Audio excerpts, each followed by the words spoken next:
active passive voice. How to convert active into passive voice. So this is a 5-step formula. 5-step में first step is to identify subject, verb and object. You know it very well, SVO. और second step is to swap the positions. How to swap the positions? Subject becomes object and object becomes subject, and object comes at the beginning and subject comes at the end. And third step is you are to write the helping verb here. Helping verb changes with the change in tense. जैसे जैसे tense change होता जाएगा वैसे वैसे passive voice में helping verb change होती जाएगी. ठीक है जी, बाकी हमारा वैसे ही रहेगा. फोर्थ स्टेप इज, अब फोर्थ में हम एक और चीज ऐड कर देंगे, दैट इज V3. जो हमारी मेन वर्ब है उसको हम किस में कन्वर्ट कर देंगे? थर्ड फॉर्म में. ये वैसे ही रहेगा. See how the formula is getting changed as at different steps. Now the last is we are to add a preposition that is by. हमें अपनी तरफ से एक preposition ऐड करनी पड़ती है that is by. और एंड में हमारा क्या आ गया? Subject. So what is the formula of passive voice? Object plus helping verb plus V3 plus by plus S. So this is a 5-step formula and in every sentence we are to do the same. ठीक है. Now how to find out the helping verb. अब helping verb का भी सारा game है passive voice में. ये आपको बहुत अच्छे से आता है as you are doing it from your 4th standard. पता है सबको क्या रूल है. सिर्फ हम गलती कहाँ करते हैं? helping verb चेंज करते हैं. So उसको हम देखेंगे कैसे करना है. हम टेंस वाइज चलेंगे. First rule is present indefinite. इसमें V1 होती है. It is converted into is V3 तो बेटा आ ही गया. I'm just talking about helping verb. V3 तो मैंने लिख ही दिया, वो तो सब में ही V3 आनी है. Next is past indefinite. Past indefinite में क्या होता है? V2. V2 is converted into was verb. Third is future indefinite. Future indefinite क्या होता है? Will, shell plus V1. It is converted into will be और शैल बी. सो मेरे पास एक आ गया है मिस्टर बी. मिस्टर बी आ गया. अब मेरे इंडेफिनिट के तीनों टेंसेस हो गए. Now I am moving to continuous tenses. So first is present continuous. Present continuous. Present continuous means is am, are plus V1 plus ing. अब अगर इधर ing है तो आपको पैसिव में भी ing, आपका पैसिव में भी ing होना चाहिए. तो वो ing कैसे आएगा? बी की हेल्प के साथ. बी के साथ इस मिस्टर बी के साथ इसने कंपनी किया और क्या बन गया? ing, बीइंग बन गया. तो मेरे पास दूसरा आ गया मिस्टर बी. अब इसको हमने यूज करना, तो इसलिए अलग से लिख रही हूं ताकि आपको पता चले हमने कहां कहां यूज किया. इज बीइंग और are being. Next is past continuous. Past continuous में क्या होता है?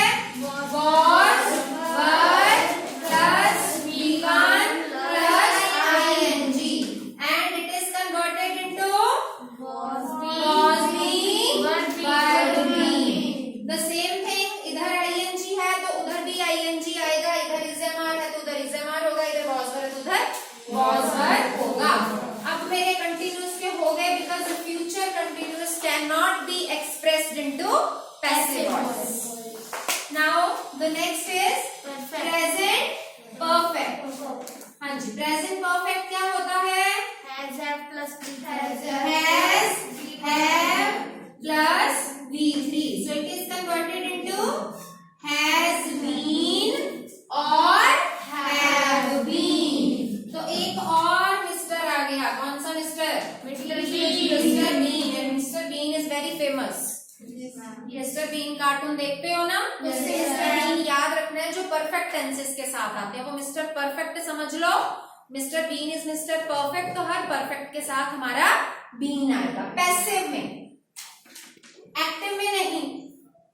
Next is past perfect.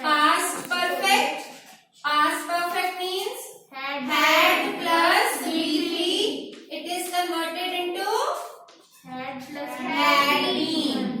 ठीक है, तो ये भी परफेक्ट है, इसमें भी मिस्टर बीन आ गया। Last one is future perfect. What is the formula?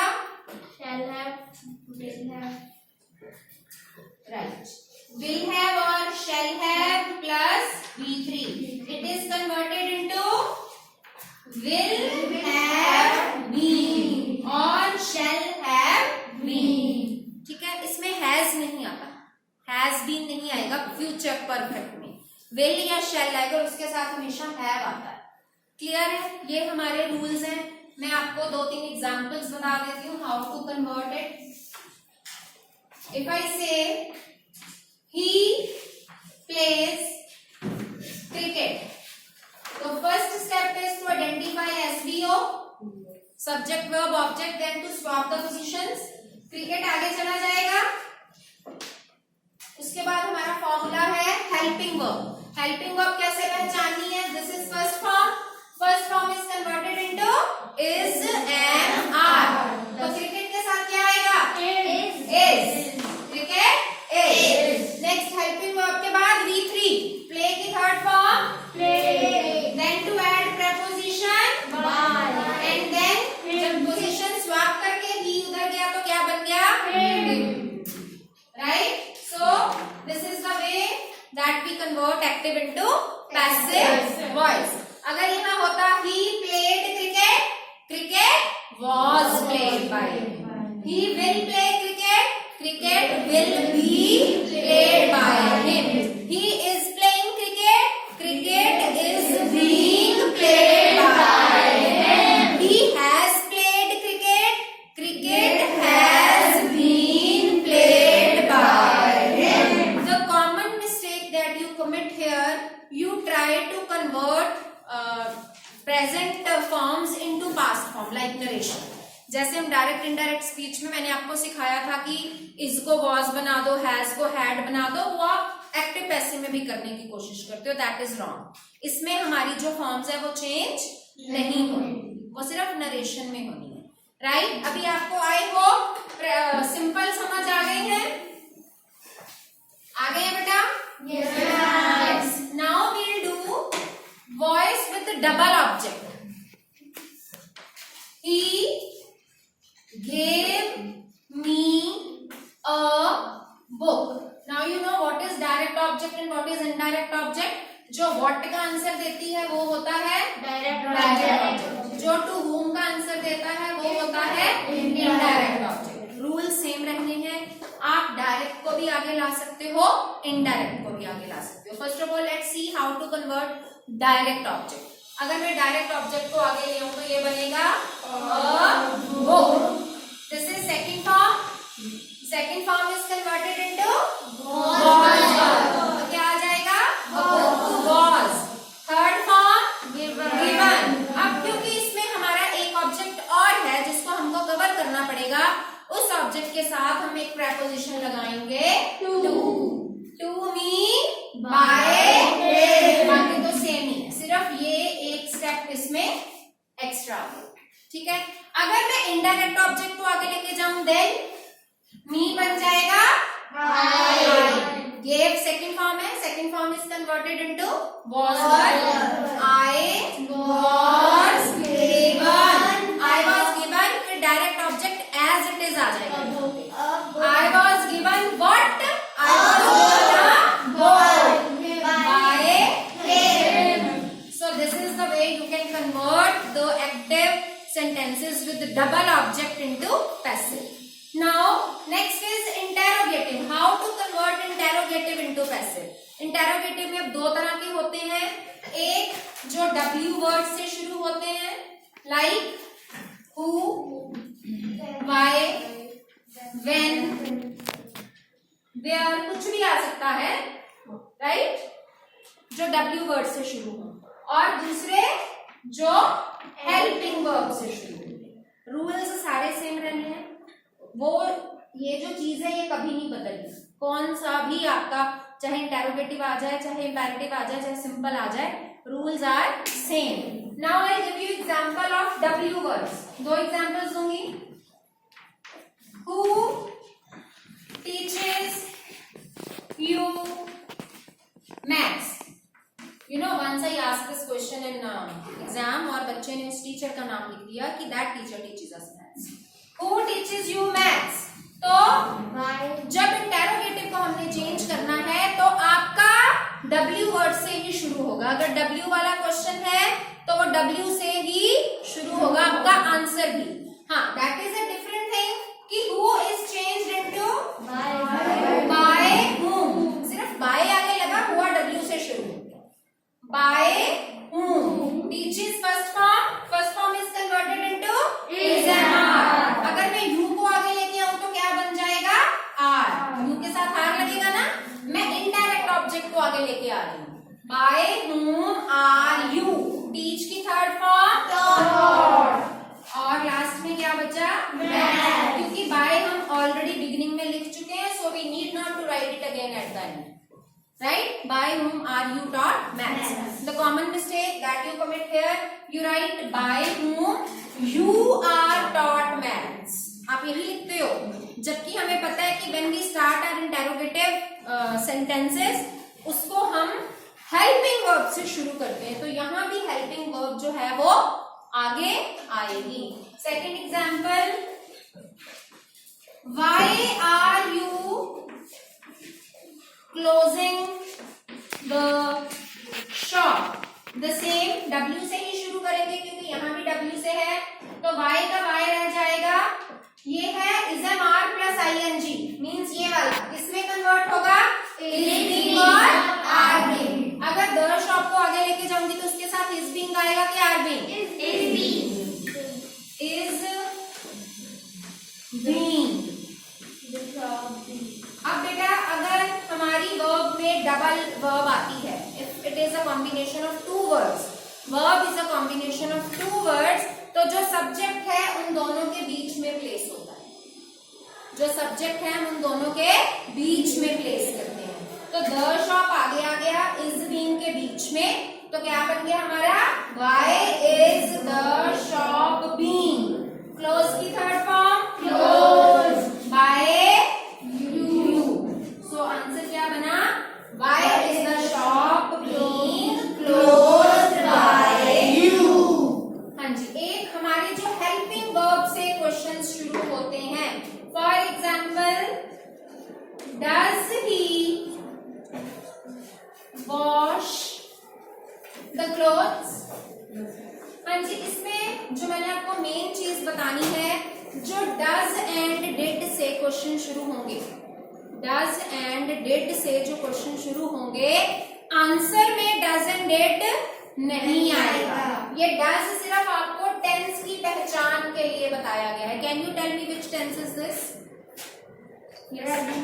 Present indefinite, ये वाला टेंस है। और ये किसमें कन्वर्ट होता है, इज एम आर। डज में नहीं आएगा, डज सिर्फ एक्टिव में आता है, डिड सिर्फ एक्टिव में आता है, पैसिव में नहीं आता। As I already told you, we are to start our sentence with helping verb. तो अब यहाँ देखो, this is present indefinite, means हमारा ये वाला रूल लगेगा। क्लोथ्स को आगे लेके जाना है, हमने इसकी पोजीशन जब स्वैप की, द क्लोथ्स आ गया। अब क्लोथ्स के साथ इज आएगा, एम आएगा कि आर आएगा, आर। तो मेरा आगे आ जाएगा are the clothes, third form washed by him, are the clothes washed by him. तो इसमें डज की जगह नहीं है। बच्चे इसमें क्या गलती करते हैं, are the clothes are washed by him, वो दोबारा भी आर लगा देते हैं, but there is no need to repeat the helping verb. We cannot repeat it. Only once we can use any helping verb, तो वो आर आ गया। Is it clear? Clear हो गया हेल्पिंग वर्ब और W क्वेश्चंस वाला? Now the last thing is about imperative sentences. What are imperative sentences?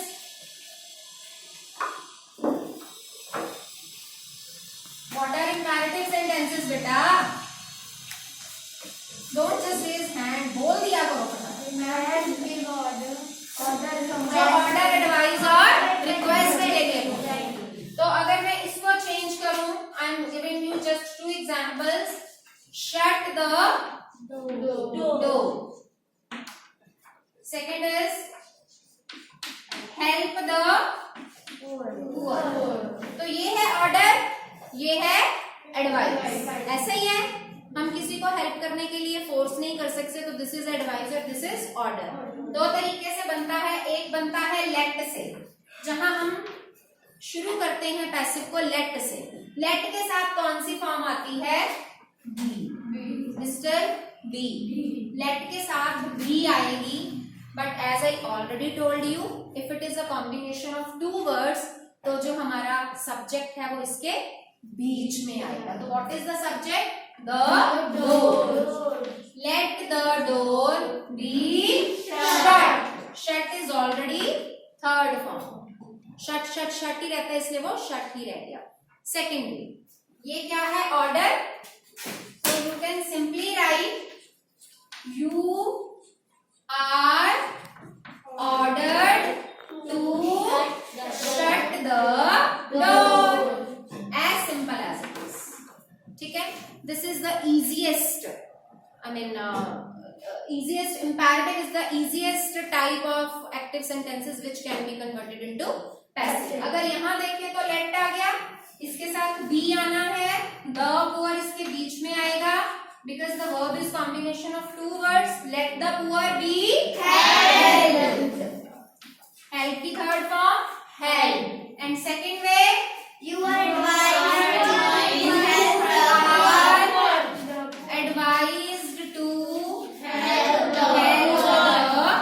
poor. Any doubt, any problem? No. समझ आ गया सबको? This is just a revision work. अब conjunction बेटा हमने उस दिन बहुत डिटेल में की थी, तो मैं आपको सिर्फ एक इंट्रोडक्शन दे देती हूँ. What is a conjunction and types of conjunction. Conjunction is a word which is used to join 2 phrases, 2 words or 2 sentences. So it has 3 types. First is coordinating conjunction. Second is subordinating, and third is correlative. Very good. Coordinating conjunction, those are of equal rank.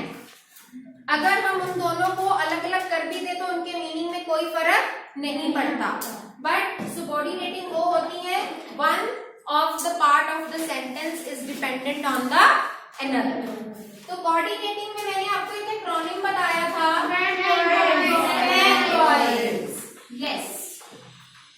F for A for and, N for not, E for not, O for not के साथ else भी आएगा. दोनों का same meaning है. Y for yet, S for so और therefore.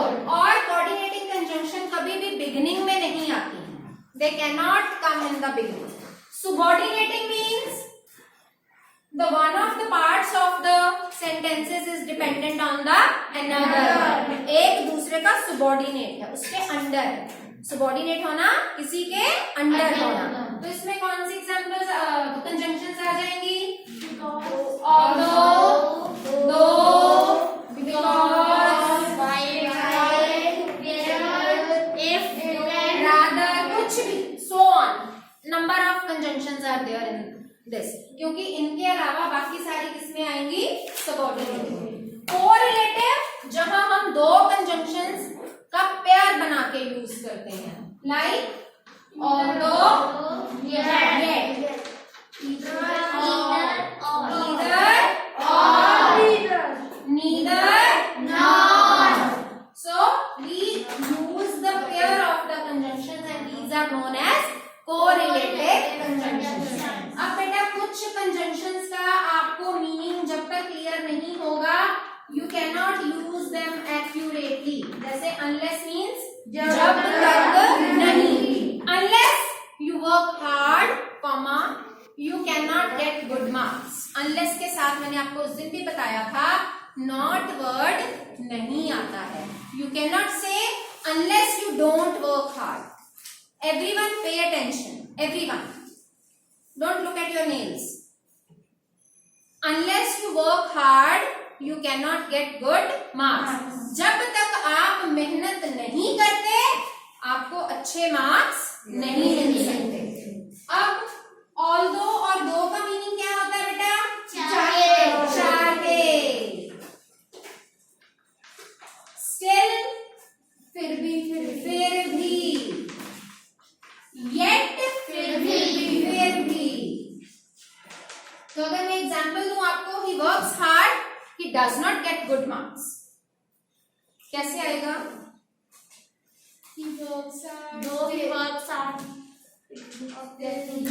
Although he works hard, comma, he does not get good marks. इसका Hindi translate करके देखो, चाहे वो मेहनत करता है फिर भी उसको अच्छे नंबर नहीं मिलते. बट अगर आपको although का मीनिंग ही क्लियर नहीं है, अगर आप सेकंड पार्ट के साथ ज्वाइन कर दो he works hard although he does not get good marks, तो वो क्या हो जाएगा? पूरा रॉन्ग हो जाएगा. और जो subordinating conjunctions हैं, they can come in the beginning. इनसे हमारा जो सेंटेंस है वो शुरू हो सकता है, नहीं भी हो सकता, हो भी सकता है, बट इनसे कभी नहीं शुरू हो सकता. Is it clear now? Yes. I hope both the topics are clear. Now you will solve A and H part of your revision assignment. Thank you.